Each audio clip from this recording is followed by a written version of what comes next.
నల్గొండ జిల్లా చినకాపర్తిలో బ్యాలెట్ పత్రాలు బయటకొచ్చిన విషయం పోస్ట్ పోల్ కు సంబంధించిందన్నారు కలెక్టర్ ఇలా త్రిపాఠి. పోలింగ్ ప్రక్రియ ముగిసిన తర్వాత బ్యాలెట్ పత్రాల భద్రత విషయంలో ఆర్ఓలే బాధ్యత వహించాలన్నారు. ఎన్నికల విధుల పట్ల నిర్లక్ష్యం వహిస్తే క్రిమినల్ కేసులు నమోదు చేస్తామని కలెక్టర్ హెచ్చరించారు. ఏదేమైనా ఈ ఇష్యూలో సిబ్బంది నిర్లక్ష్యం క్లియర్ గా కనిపిస్తుందన్నారు. రీపోలింగ్ తన చేతిలో లేదని, ఘటనపై సమగ్ర విచారణ చేస్తామంటున్న కలెక్టర్ ఇలా త్రిపాఠితో మా ప్రతినిధి చంద్రశేఖర్ ఫేస్ టు ఫేస్. ఉమ్మడి నల్గొండ జిల్లాకి సంబంధించి రెండవ దశ పంచాయతీ ఎన్నికల పోలింగ్ కోసం సర్వం ఏర్పాటు చేస్తున్నారు. రేపు ఉదయం 7 గంటల నుంచి 1 గంట వరకు పోలింగ్ కొనసాగుతుంది. ప్రస్తుతం మనం మాడుగులపల్లి డిఆర్సీ సెంటర్లోను. ఇక్కడ ఉమ్మడి నల్గొండ జిల్లా వ్యాప్తంగా మొత్తం 23 మండలాల పరిధిలో 613 పంచాయతీలకు, అదేవిధంగా ఇది 5378 వార్డులకు సంబంధించి ఎన్నికలు జరగబోతున్నాయి. దానికి సంబంధించి ప్రస్తుతం మనతో నల్గొండ జిల్లా కలెక్టర్ ఇలా త్రిపాఠి ఉన్నారు. మేడం, మనం చినకాపర్తి ఇష్యూ పెద్ద ఇష్యూ అవుతుంది. అసలు దాంట్లో ఏంది అక్కడ నిర్లక్ష్యం ఏమన్నా దాని మీద రిపోర్ట్ చేసి? సో చంద్రశేఖర్ గారు, అంటే అది ఇష్యూ ఉంది, మేము అంగీకరిస్తున్నాము, మేము యాక్సెప్ట్ చేస్తున్నాము. బట్ థ్యాంక్ఫుల్లీ ఏంటంటే అది పోస్ట్ పోల్ ఇష్యూ అండి. అది మనం అందరం గమనించాలి. నా what is post poll issue? ఒకవేళ కౌంటింగ్ సమయంలో జరిగిన ఎలాంటి అవకతాలు, ప్రొసీజరల్ లోపాలు ఉంటే అది తప్పకుండా ఆ పోల్ అలానే ఇట్ విల్ బి రద్దు అనమాట. బట్ ఇది ఒక పోస్ట్ పోల్ జరిగే ప్రక్రియలో ఉన్న లోపాలు. సో బేసికల్గా అంటే ప్రైమా ఫేసి మాకు ఉన్న రిపోర్ట్ ప్రకారం ఏమైందంటే, కౌంటింగ్ అంతా లెక్కింపు అయిన తర్వాత ఎవరైతే ఆరో ఉన్నారో తన దాన్ని సరిగా భద్రపరచడం చేయలే. దానివల్ల పోల్డ్ బ్యాలెట్స్ అంతా బయటికి పడినాయి. ఇప్పుడు మీరు చెప్పినట్లు అక్కడ ఉన్న ఆరో మీద, అక్కడ ఉన్న కౌంటింగ్ సిబ్బంది మీద మేము చట్టపరంగా చర్యలు తీసుకుంటున్నాము.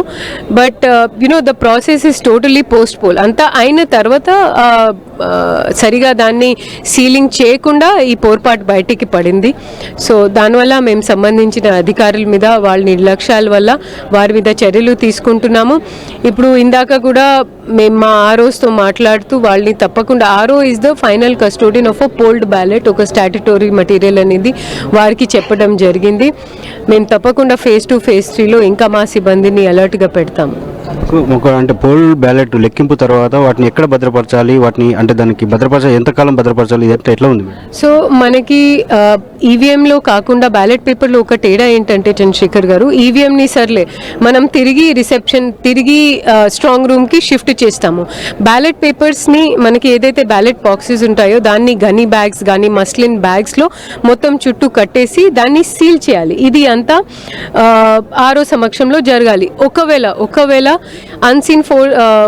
అన్ఫోర్సిన్ సర్కమ్స్టాన్సెస్లో ఆరో అక్కడ ఉండకపోతే, ఏదైనా అనారోగ్యంకి గురి అయితే it has to be videograph అనేది ఒకవేళ సెంటర్లో వెబ్ కాస్టింగ్ ఫెసిలిటీ ఉంటే దాని సమక్షంలో చేయాలి. వెబ్ కాస్టింగ్ లేని పరిస్థితిలో ఏదైనా బయట నుంచైనా, లేదా ఇప్పుడు మనకి సెల్ ఫోన్స్ ఉన్నాయి, అది అయినా వీడియోగ్రాఫ్ అయి ఉండాలి.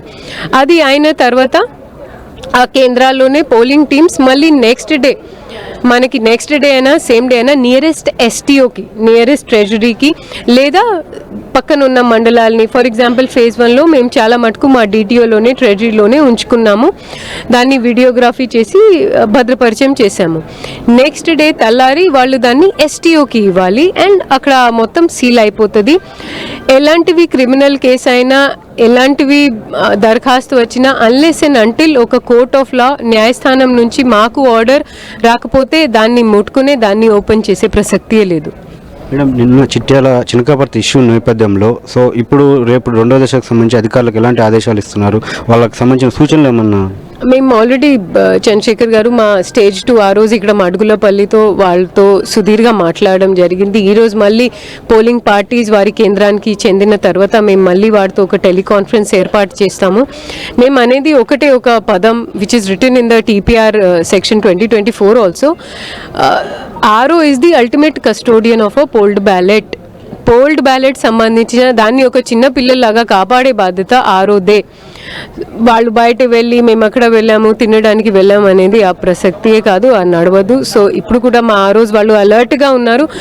ఏదైతే చిన్న కాపర్తిలో జరిగిందో that is one of the rarest incident.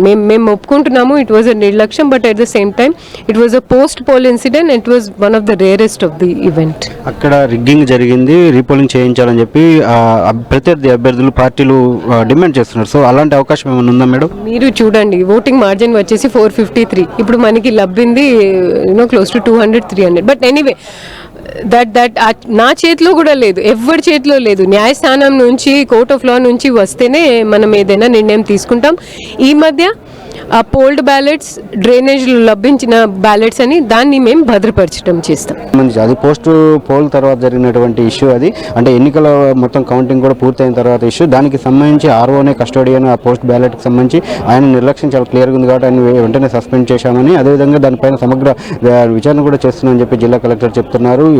Camera person వెంకన్నతో చంద్రశేఖర్, 10 టీవీ, నల్గొండ.